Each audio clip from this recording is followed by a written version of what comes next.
그리고 이제 우리 주기에 관한 얘기를 조금 해보자. 알았죠? 그리고 뭐 할 수 있는 대로 주기성도 좀 보도록 할게요. 알았죠? 아, 이 역사 맨 처음에는 세쌍원 소설 누구지?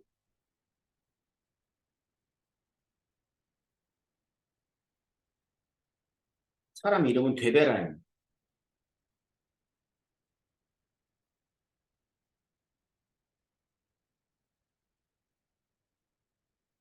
이 사람은 뉴렌즈.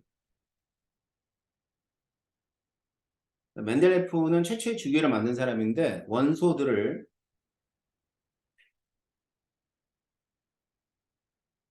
원자량 순으로 배열하여 최초의 주기를 만든 사람이에요. 근데 모듈리는 배열이 좀 다르죠? 모듈리는 어떤 순서로 배열했대요? 모듈리의 주기율은 원자 번호 순으로 배열했어. 원자 번호.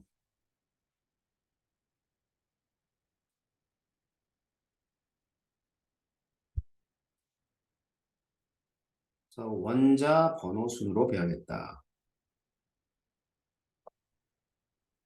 족, 자, 주기율의 세로줄로 같은 족 원소들은 뭐가 같냐면 원자과 전자. 화학적 성질이 비슷하다. 그다음에 주기는 가로줄이며 전자가 들어있는 전자 껍질 수가 같다. 그다음에 주기율 원자 번호에 따라 음, 화학적 성질, 어, 뭐 성질, 뭐 원자에 따라 뭐 이런 게 성질이죠.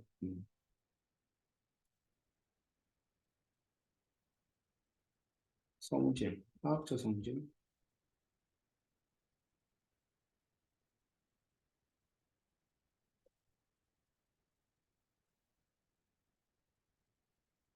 자, 주기적으로 변하기 때문에 나타난다. 그다음에 음, 수소를 제외한 주기율 몇 쪽이죠? 1쪽. 수소를 제외한 왼쪽, 금속. 그래서 얘는 양형이 되기 쉬운 거고. 비금속. 비금속은 음이온이 되기 쉽다. 알겠지? 이따 하시면 돼요. 그다음,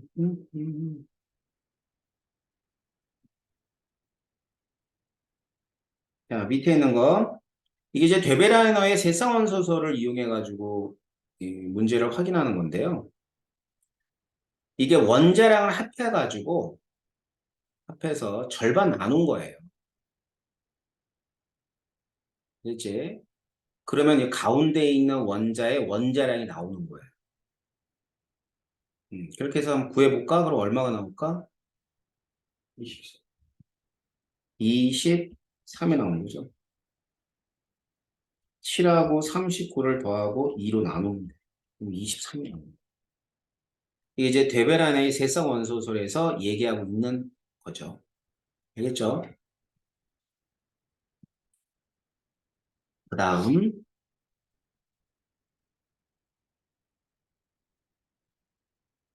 데베란의 세성 원소는 현대 주기율에 같은 주기에 속한다야? 아니면 같은 족에 속한다야? 족이요. 틀렸네요.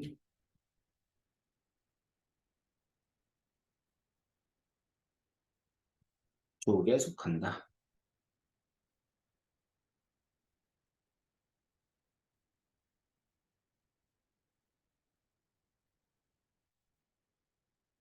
음, 음.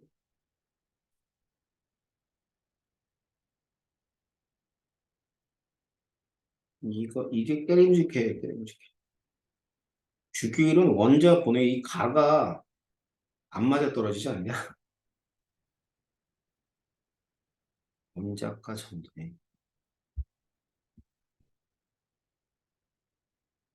이거로 바꾸고. 그럼 딱 맞아 떨어지지. 원자과 전자 가. 화학적 성질 2인데 원자과 전자 가 이렇게 바꾸세요. 다음 2번 보세요. 누렌지의 옥타브설은 현대 주기율에서 주기 개념의 시초가 되었다. 뭐 그러네요. 뭐냐면 8번째마다 새로운 성질이 비슷하게 됐으니까. 자, 멘델레프의 원소들은 원자 번호순으로 배열했다. 원자량이다. 원자량 순으로 배열했다. 현대주기율에 대한 얘기입니다. 세로를 가로를 죽이라 한다. 맞죠? 원소들을 원자량 순이 아니라 원자 번호예요. 자, 같은 주기에 속하는 원소들의 화학적 성질이 같은 족이죠. 같은 족에 속하는 원소들은 화학적 성질이 비슷하다. 이렇게 봐야죠. 틀렸죠. 4번. A가 수소고 뭐 B 전체를 금속이라고 그러죠. C는 굳이 따르면 중금속이야. 별로 의미는 없죠. D가 이제 비금속. 그럼 E는 이제 비활성이겠지.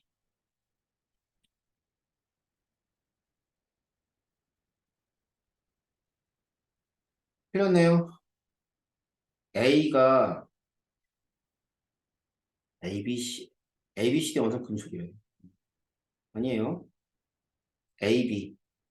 A, B의 원소들은 이온이 될 때 전자를 잃는다. 그래요. A도 수소 이온이 되죠. 그지? 그러니까 A는 비금속이지만 얘는 H 플러스가 될 수 있단 말이에요. 어? 그러니까 전자를 잃고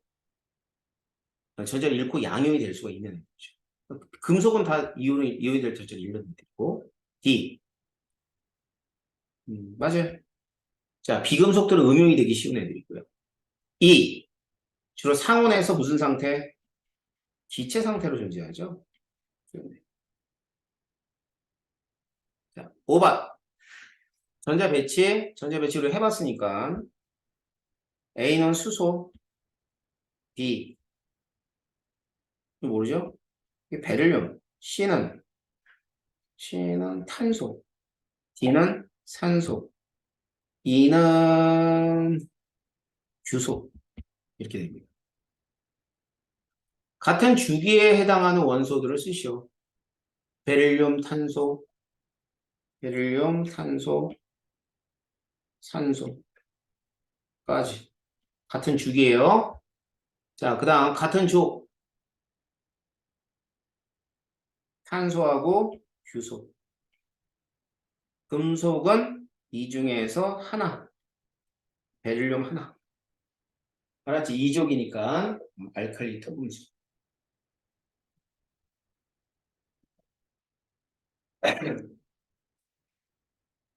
자, 우리 다음 시간에는 이 문제를 좀 풀어봅시다. 알았죠? 줄게. 자, 내신 만점 문제도 쭉 풀어오세요. 내일까지. 은규 알았어? 자, 오늘은 주기성질을 이어서 좀 볼 거예요. 뭘 했냐면, 자, 지난 시간에 주기적 성질은 유효핵전화를 봤어요. 알았지? 유효핵전화는 뭘 유효핵전화라 그랬냐면, 이게 실제 핵전화가 아니라 전자가 느끼는 핵전화예요. 그러니까 실제 핵전화보다 작게 느껴지는데 실제 핵전화보다 작게 느껴지는 이유는 바로 가리움 효과 때문에. 그러니까 가리움 효과는 안쪽에 있는 전자와 바깥에 있는 전자가 있는데 이 안쪽과 바깥에 있는 전자들 이제 반발을 작용하니까 이 반발의 전자가 느끼는 핵전화가 감소하는 효과를 가리켜서 가리움 효과라고 합니다. 알았어요? 실제로는 이제 안쪽 전자뿐만 아니라 같은 껍질에 있는 전자들도 영향을 준다라고 보시면 돼요. 그래서 유액전하의 식은 핵전하에서 가림 효과를 빼준 거예요. 근데 이제 그 가림 효과를 빼주긴 하는데 안쪽에 전자가 10개 있다고 10을 빼진 않습니다. 어? 그러니까 10보다 작은 값이 빠져요. 알았어? 안쪽에 전자 10개 있다고 10이 빠지는 게 아니라 뭐 8이나 7이 정도 빠진다고 생각하면 돼요. 알았어요? 그래서 이제 주기성을 보게 되면 주기성은 같은 주기에서 같은 주기. 은교요, 정신 차려. 자, 같은 주기에서는 원자 번호가 증가하면 유액 전하가 증가하고 원자액이 전자에 미치는 힘이 커져요. 같은 족에서도 원자 번호가 증가하면 힘이 유액 전하가 커집니다. 알았지? 그래서 유액 전하의 주기성은 전체적으로 증가하는 주기성이에요. 하지만 원자 번호가 증가하는데도 유액 전하가 뚝 떨어지는 경우는 주기가 바뀔 때, 2주기에서 3주기 갈 때. 그러니까 결국 3주기에 해당하는 이 원소의 유액 전하가 2주기에 해당하는 원소보다는 더 어떻다 작다라고 보면 됩니다. 알았지? 그럼 같은 주기는 원자 번호가 증가하면 유액 전하가 증가하는데 주기가 바뀔 때는 그 현상이 없어요. 알았어? 이거 서서 할래? 앉아서 할래? 앉아서 할래? 아니 졸면 서서 해. 되게 유용한 책상인데 왜 안 이렇게 하면 생각을 안 해. 자, 이렇게 됩니다. 그래서 유액 전하는 이런 주기성을 갖는데 근데 이 유액 전하라는 건 원자액이 전자에 미치는 힘 중에서 여기에 영향을 주는 애들이죠. 그런데 이제 원자핵과 전자 사이 인력은 거리하고도 관계가 돼 있어요. 같은 주기는 껍질 수가 동일하기 때문에 원자핵과 전자 사이 거리가 큰 차이가 없다면 같은 족은 달라요. 같은 족은 유액 전하도 증가하지만 껍질 수도 증가하면서 거리가 멀어져. 그러면 유액 전하도 증가하고 거리도 멀어진다고 힘이 같다는 건 말이 안 돼요. 그런데 나중에 조사를 해보니까 껍질 수랑 유액 전하 중에서는 이 껍질 수가 큰 영향을 주더래. 어디에선? 같은 족에서. 알았어요? 그래서 결론은 이겁니다. 원자 핵이 전자에 미치는 힘은 인력인데 먼저 같은 주기는 원자 번호가 증가하고 유액 전하가 증가해요. 그러니까 힘이 커져. 자, 힘이 커지면은 원자 반지름은 어떻게 되냐면 원자 반지름은 작아집니다. 알았지? 힘이 크니까 잡아당길 거 아니야. 그럼 반지름은 작아져야죠. 자, 그러고 나선 힘이 커지면 전자를 떼내기 쉬워져요, 어려워져요? 어려워요. 그렇지. 아니, 어렵습니다. 그렇죠? 다음, 같은 족. 같은 족은 말이야, 원자 번호가 증가하면은 이 껍질 수가 증가하면서 거리가 멀어져요.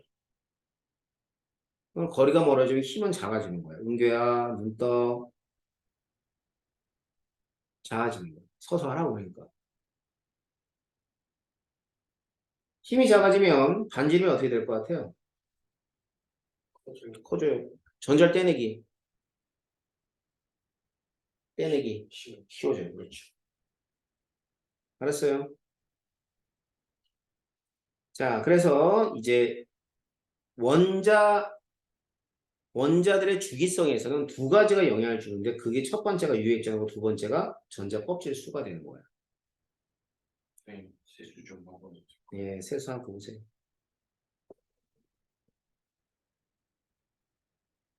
쉽시다. 자, 일단 원자 반지름은 어떻게 측정했냐 하면 항상 결합했을 때의 원자 반지름을 측정해 줍니다. 알았지?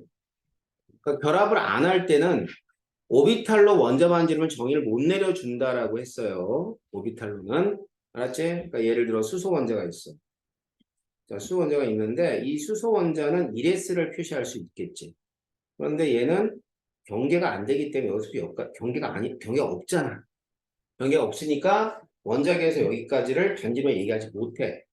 그래서 모든 원자들은 이렇게 결합을 형성하고 있을 때 가능한 얘기예요. 자, 교재를 보시면 금속이거든.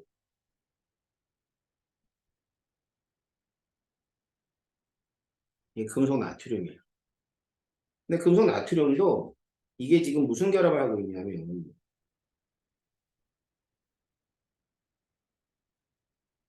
금속 결합을 하고 있어요. 그래서 금속 결합을 하고 있는 상태에서 핵간거리를 측정한 다음에 절반을 나누면 걔가 나트륨의 원자 반지입니다.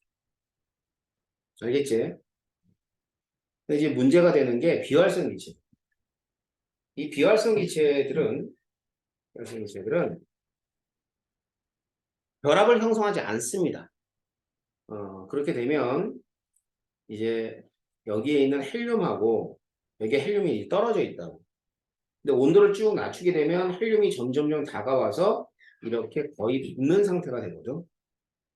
그럼 거기서 여기와 여기를 측정한 다음에 절반 나눠서 원자 반지름을 정을 내려줍니다. 뭔 얘기인지 알겠어요? 응? 자, 그러면 이제 그게 이제 비활성 기체야. 그럼에 따라서 비활성 기체는 반지름을 측정하는 방법이 달라요. 그제? 다르니까 우리가 반지름을 얘기할 때는 비활성 기체는 빼고 얘기하는 우리한테 좋은 거죠. 그죠? 하나로 줄어들었으니까. 그래서 비활성 기체는 결합하지 않기 때문에 비교할 수 없다. 알았지? 비활성 기체는 빠진다고 생각하면 됩니다.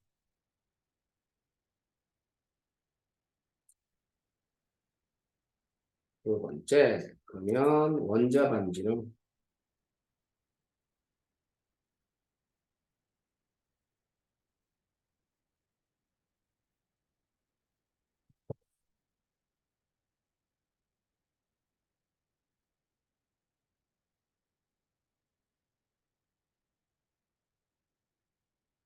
일단 뭐 주기율표를 대충 이렇게 볼게요.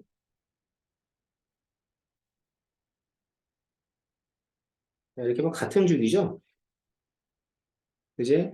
그럼 원자 반지름이 증가하면 원자 번호죠.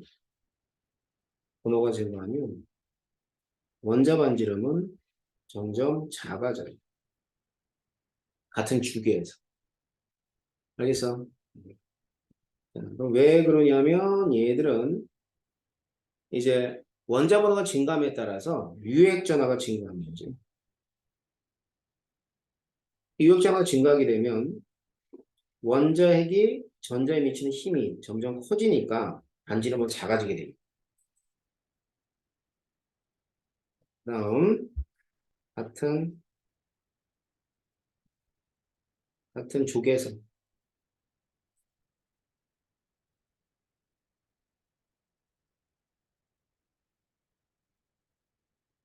자, 원자 번호가 증가하면요. 원자 반지름은 점점 커집니다.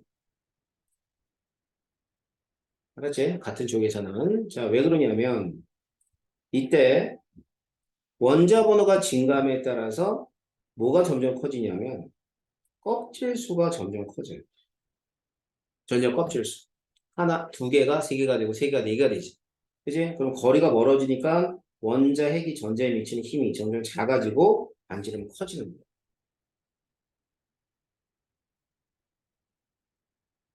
그래가지고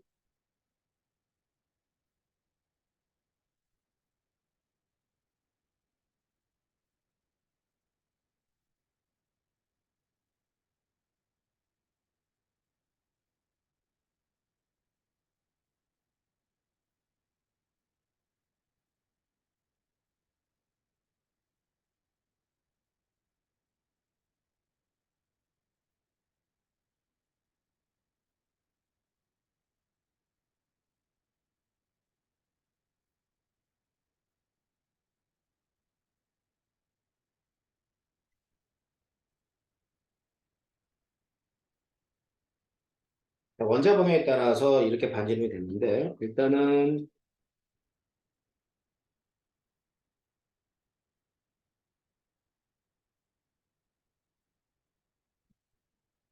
자, 비활성 이체는 반지름을 할 때 고려하지 말라 그랬잖아. 그러니까 여기 이제 플로린데 영소 이렇게 되는 거야. 그럼 여기에 있는 원소들은 전부 다 2주기 원소가 되는 거고 여기에 있는 원소들은 3주기 원소라고 보면 돼. 그리고 얘는 몇 조? 쭉 해서 얘는 1조. 그럼 같은 조건 원자 반지름이 계속 커지고 있잖아. 그지? 같은 주기나 원자 반지름이 점점 줄어들고. 여기도 역시 마찬가지로 어디가 눈에 띄어요? 이쪽이 눈에 띄죠. 뭐가 바뀔 때 반지름이 훅 커집니까? 주기가 바뀔 때라는 얘기는 껍질 수가 변할 때 반지름이 훅 커져. 알았지? 그래서 이와 같은 주기성들을 여러분이 기억하셔야 됩니다. 그렇다면 이번엔 세 번째.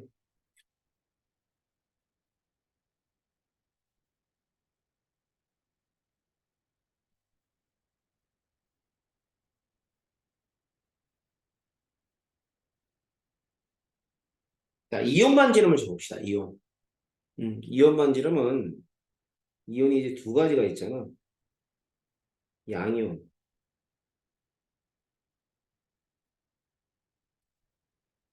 그러니까 양이온이 있고 어디가 금속 원자가 양이온이 될 때. 뭐 어떤 원자가 양이온이 된다는 얘기는 양이온이 원자보다는 작아진다. 뭐 예를 들어 이거죠.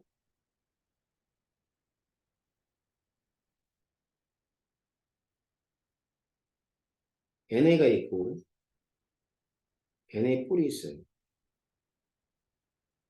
작아진대요. 반지름. 응?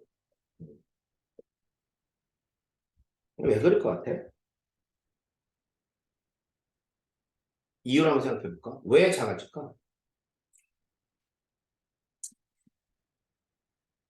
이렇게 되거든. 전자를 얘가 얘. 얘를 잃는 순간 껍질이 몇 개로 줄어듭니까? 두 개로 줄어들죠. 자, 그래서 이온은 전자 껍질 수가 감소하기 때문에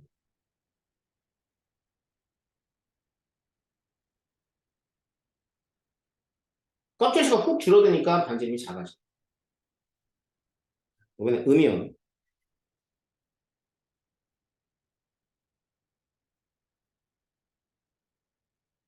커진다. 자, 커진다는 얘기는 음용이 됐을 때 원자 반지름에 비해서 그 CL과 CL- 중에서는 CL- 더 크다는 뜻이에요. 알았죠? 음. 자, 왜 그러냐면은 봐봐. 이제 CL이 있어요. CL은 이렇게 돼 있는데 이제 전자들이 총 7개가 있다고. 마지막 껍질에. 근데 전자를 받았어요. 몇 개가 되죠? 8개. 자, 8개가 되게 되면 서로서로 뭘 하냐면 반발을 밀어내. 밀어내니까 결국 반지름이 커지는 거예요. 그래서 얘들은 결국 전자 간 반발 때문에. 그러니까 전자 간의 반발도 원자와 전자 핵과, 원자 핵과 전자 사이 인력보다, 인력만 고려되는 것이 아니라 반발도 꽤 큰 영향을 줍니다. 알았지? 그러니까 지금 여기까지는 전부 다 뭐예요? 인력만 얘기했는데, 음이온이 형성되는 과정은 반발도 생각하는 뜻이에요.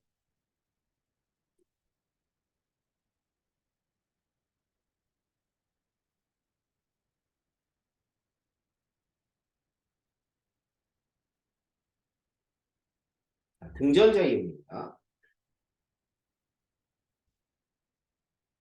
자, 등전자 이온은 어떤 애들이냐면, 음,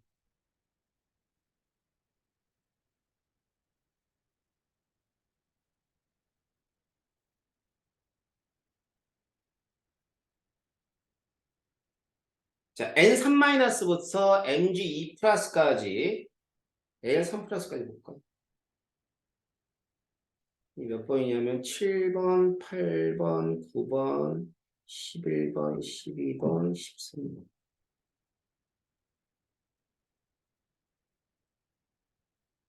자, 여기 있는 애들이 이제 등전자 이온이라고 보시면 돼요.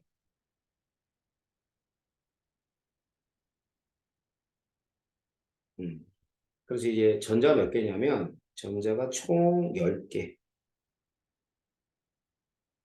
1s2, 2s2, EP6.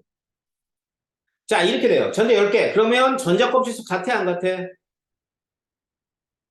같잖아. 껍질수 두 개. 그죠? 그리고 이제 반지름이 어떻게 되냐면, 반지름이 이렇게 돼요.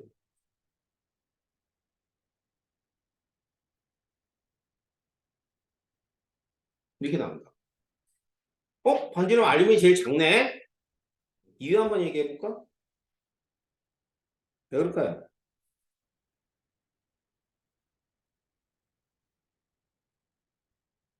핵의 전압이 크잖아. 그러니까 유액 전압가 크기 때문에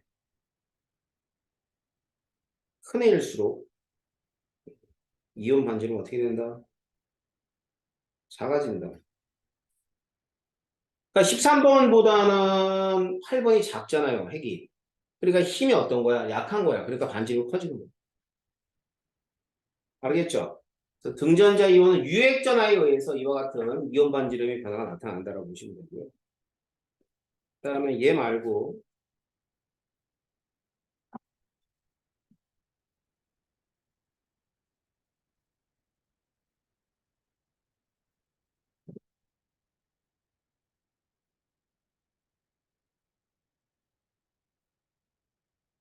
자, 여기에 황부터 시작해서 칼슘까지. 자, 얘들은요, 전자가 총 몇 개냐면 전자가 총 18개가 됩니다.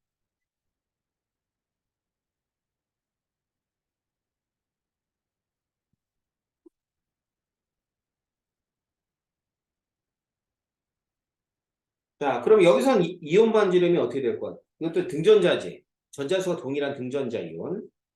얘들은 이온 반지름이 이렇게 되겠네. 이제 작아야 되잖아. 원자핵의 전하량이 20번짜리. 그제? 몇 번보다 16번보다는. 역시 20번짜리 유액자가 크기 때문에 반지름은 작아진다고 보시면 돼요. 그러면 여기에 있는 얘네들하고요. 얘네들. 자, 둘 중에서 어느 게 반지름이 클 것 같아요? 이쪽이 커야지. 그지? 왜? 껍질, 그렇지. 세 개, 두 개 이렇게 되니까 세 개짜리가 더 커야 된다는 뜻이에요. 자, 원자 반지름하고 이온 반지름 이해됩니까? 응? 자, 그래서 이제 반지름에서 이 정도만 알면 돼요. 알았어? 좀 쉬었다가 다른 얘기 좀 해드리도록 할게요. 쉬세요. 은근히 자세요.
쉬는 시간에 좀 잘하고.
아, 저 지구학, 네. 네, 알겠습니다.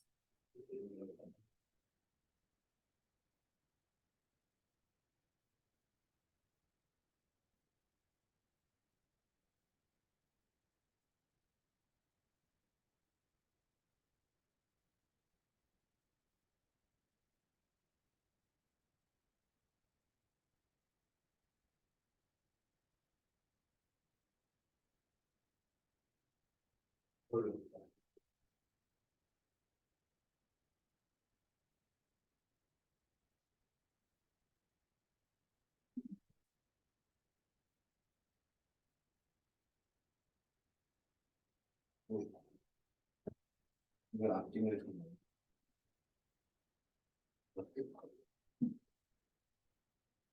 시켜서 줄게요.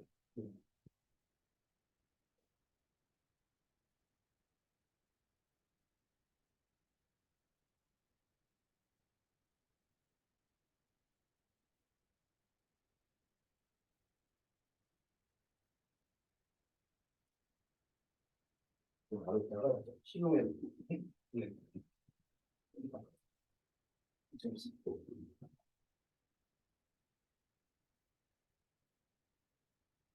자, 등전자 이온 봤나요?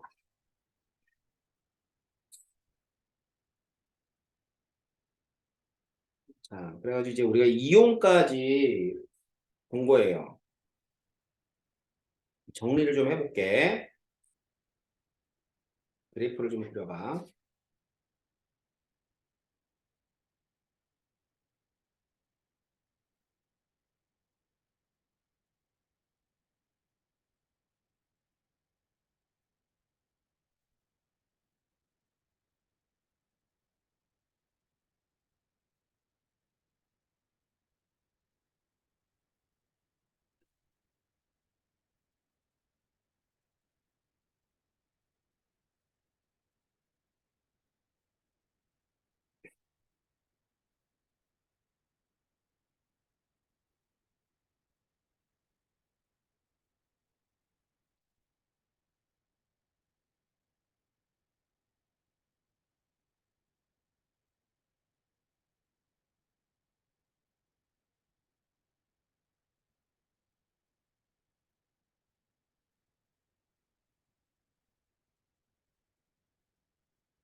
자, 지금 보면은 이제 X축이 원자 번호죠.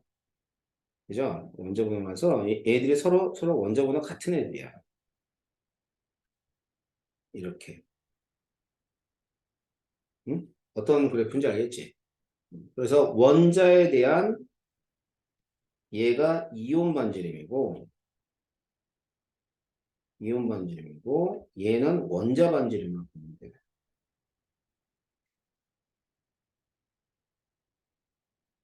자, 그럼 먼저 여기 보자. 음, 반지름이 커졌죠. 이온이 될 때. 그럼 반지름이 커지는 건 어떤 이온을 형성할 때야?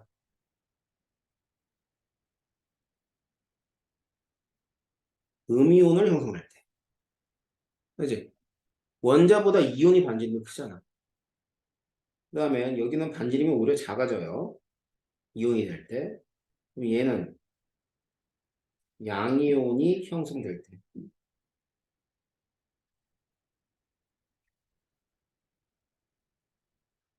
그래가지고 어, 이쪽은 음이온이 형성될 때니까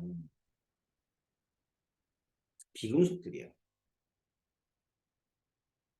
여기는 금속이 되겠지. 그렇죠? 그럼 주기가 같아요? 달라요? 주기가 바뀌지 않아요? 주기가 바뀌어야 될 거 아니야? 원자 번호가 증가하는데 비금속이 금속이 되는 건 주기가 바뀌는 거야. 알았지? 여기는 뭐 예를 들어서 2주기라고 한다면 이쪽은 3주기가 된다고 봅니다. 자, 그러면 여기서 주기가 바뀔 때 반지름이 확 커지죠. 네. 뭐가 증가하기 때문이요? 음, 껍질 수가 증가하기 때문에 이런 변화가 생겨요. 그 다음 여기랑 여기랑 여기. 자, 이 반지름의 변화는 모두 뭐 때문이야? 유액전화. 유액전화, 유액전화. 자, 같은 주기잖아. 자, 같은 주기에서 반지름이 작아지는 건 유액전화. 그 다음에 여기에는 이온들은 무슨 이온이라고 그러냐면 이 이온들을 등전자 이온이라고 해요. 그럼 등전자 이온들의 반지름이 이렇게 변하는 건 역시 유해 핵전화 때문이라고 보시면 돼요. 알겠어요? 자, 그래서 이제 교재에 보면 그런 얘기들이 쭉 나와 있어요. 어디까지? 여기까지. 정리해 드린 겁니다. 아셨죠? 자, 그래서 개념 확인 문제 여러분들이 집에서 한번 공부해가지고 풀어가지고 오세요. 문제 숙제 많죠? 네. 응? 오늘 집에 가면 좀 숙제 좀 해갖고 와야 돼. 알았어요? 23페이지까지. 예, 그 3페이지까지. 자, 남은 시간 동안에는 이제 이온화 에너지라는 주기성을 좀 볼 거예요.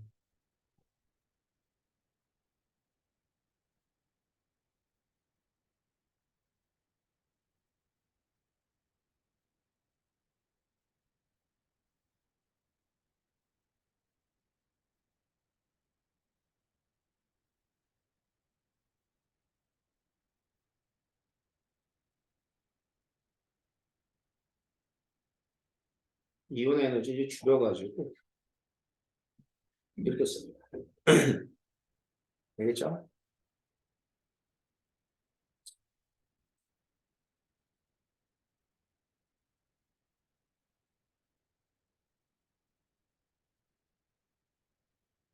이온화 에너지는 어떤 애들이냐면 일단 정의부터 보면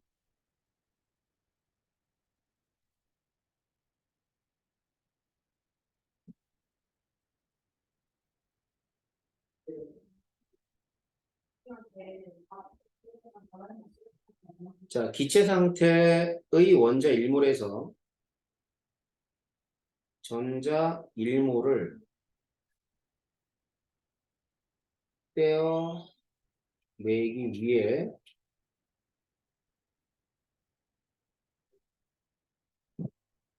필요한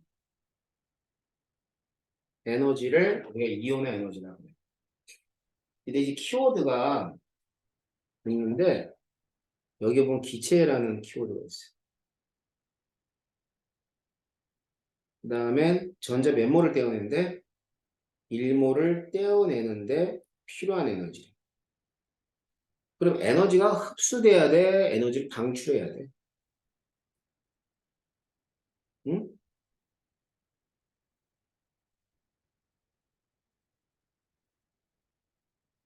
흡수가 돼요. 흡수. 알았지? 그럼 떼내면 뭐가 되니? 떼내면 양이온이 되기 때문에 이 이온 에너지는 양이온이 양이온이 형성될 때 에너지를 가리켜서 이온의 에너지. 알겠죠? 자, 그래서 이 반응식이 이렇게 됩니다.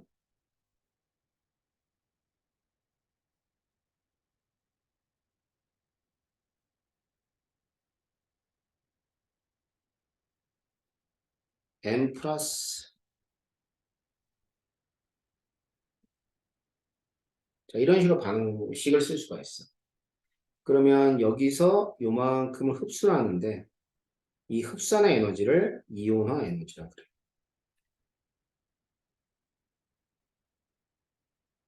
알겠죠? 자, 그럼 왜 얘가 이제 흡수한 에너지가 되냐면 여기가 이제 원자 핵이에요.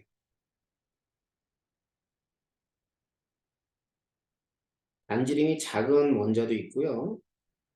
반지름이 큰 원자도 있어요. 근데 전자를 떼어낸다는 것은 반지름이 작은 원자에서 전자를 떼어낸다. 그럼 이 전자를 어디로 보내주는 거냐면 n이 무한대인 곳으로 보내주는 것과 같아요. 이거 이제 고해 원자 범위에서 선생님이 설명했던 거예요. 자, 전자를 떼어낸다는 것은 n이 무한대인 곳으로 보내주는 것과 같다. 알았어? 근데 반지름이 작은 애도 있고 큰 애도 있다고요. 그러면 반지름이 작은 애에서 전자를 떼어낼 때와 반지름이 큰 애에서 전자를 떼어낼 때, 자, 두 가지 경우를 비교해 보면 둘 중에 어디가 에너지가 많이 들어갈 것 같아요? 위에 거, 까만 거 아니면 파란 거? 응? 까만 거 아니면 파란 거?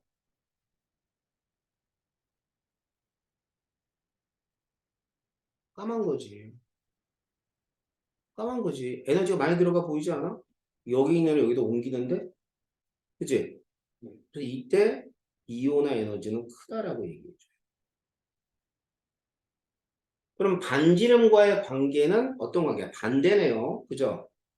그래서 원자 반지름하고요. 이온의 에너지는 반대야. 자, 반지름이 작을수록 이온의 에너지는 크다라고 하는 거죠. 반지름이 작을수록 이온의 에너지가 크다. 그래서 그러면 이 이온의 에너지가 크다는 얘기는 전자를 떼어내기 쉽다 어렵다. 응? 전자를 떼어내기 어렵다야.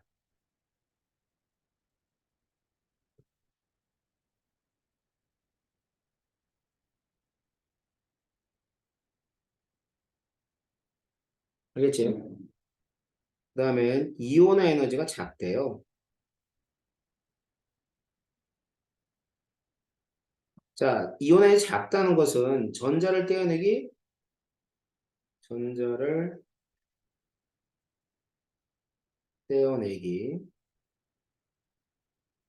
쉽다.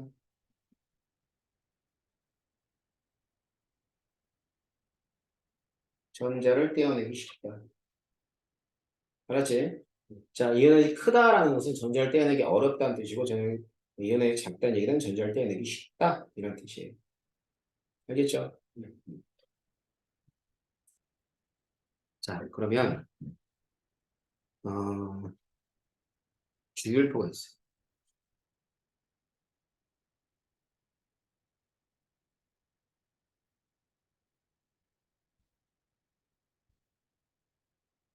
자, 이렇게는 같은 주의죠? 원자 번호가 증가할 때.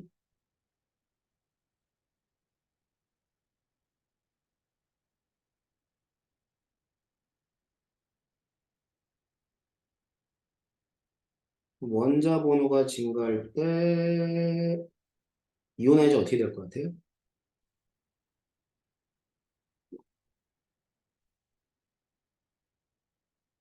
커집니다. 이유 없는 얘기예요. 제가 아까 뭐라 그랬지? 이온 에너지 원자 반질이 반대라 그러지 않았어요? 그지? 그러니까 얘는 원자 반지름이 점점 어떻게 되니까 작아지니까 원자 핵과 전자의 인력이 점점 커지는 거예요. 그러니까 전자를 떼내기 어려워지죠. 그 주기에서. 알았어요? 그 다음 같은 족가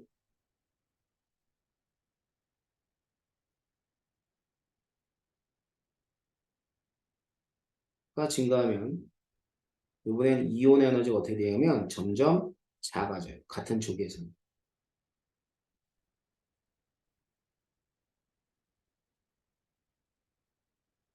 그러면 얘는 원자 번호가 증가함에 따라서 이온의 에너지가 작아진다.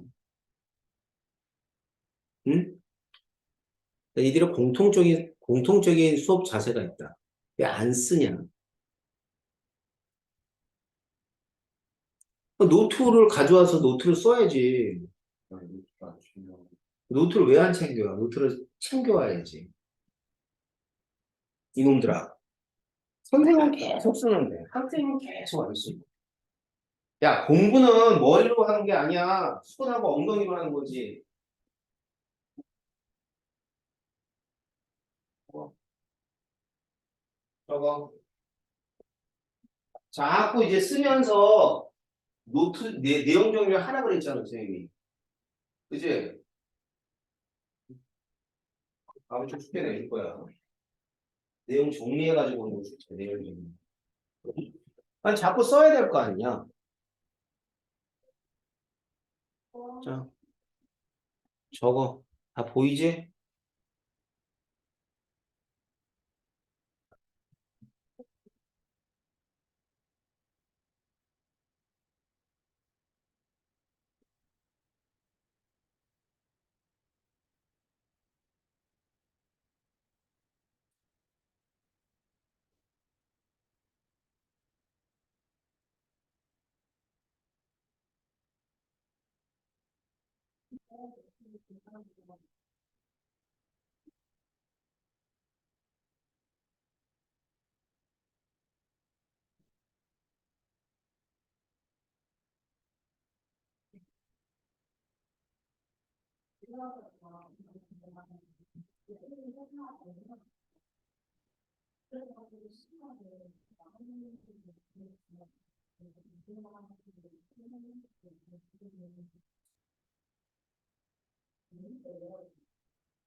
야, 다 썼어?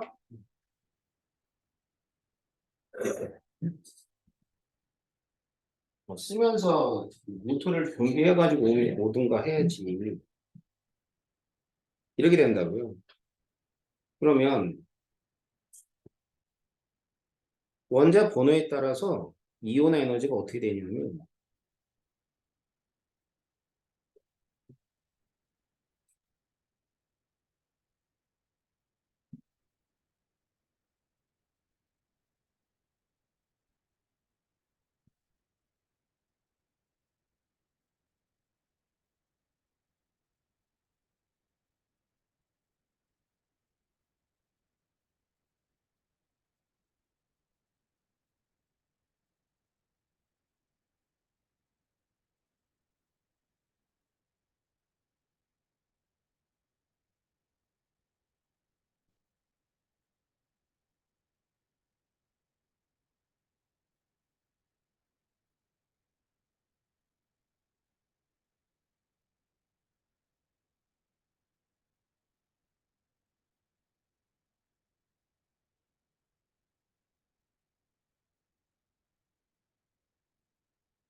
자, 이온 에너지가 1번에서 20번까지 이렇게 돼요.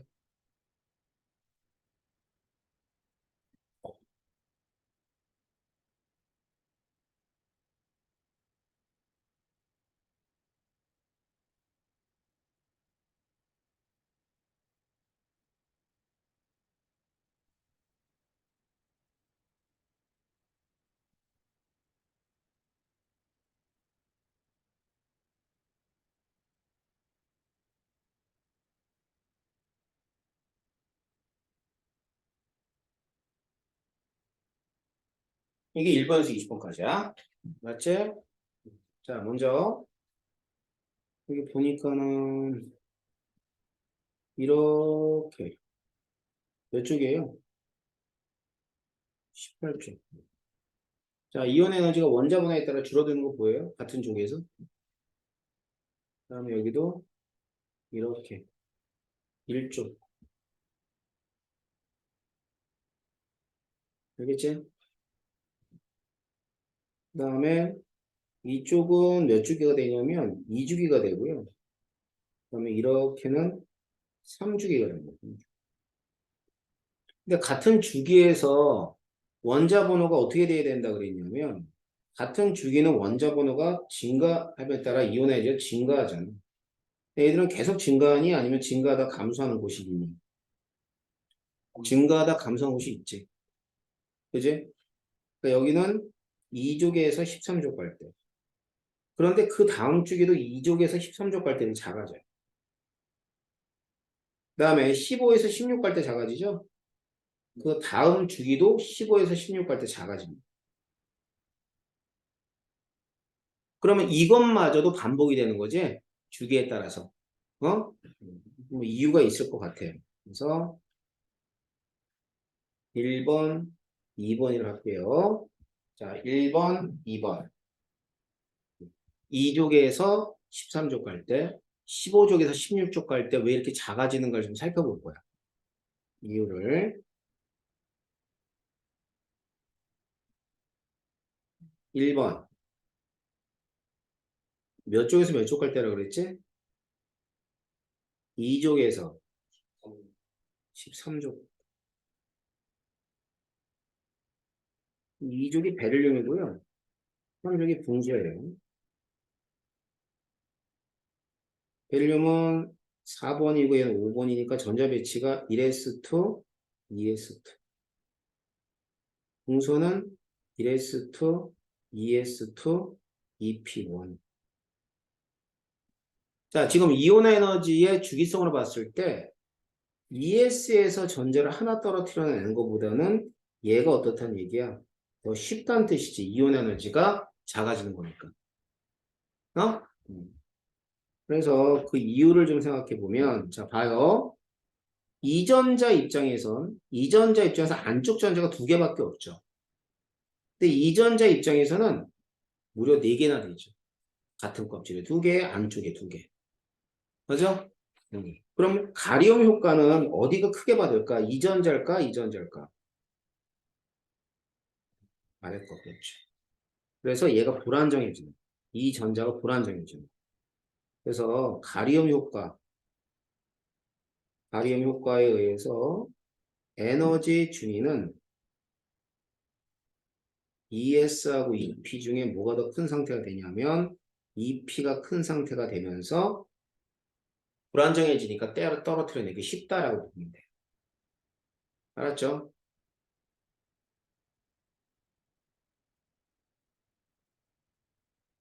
자, 15족하고 16족이에요. 질소가 있고 그다음 산소가 있어. 7번이고 8번이에요. ES2, ES2, EP3. ES2, ES2, EP4. 그럼 피오비탈에 3개의 전자가 있고 피오비탈에 4개의 전자가 있는 거죠? 그러면 피오비탈.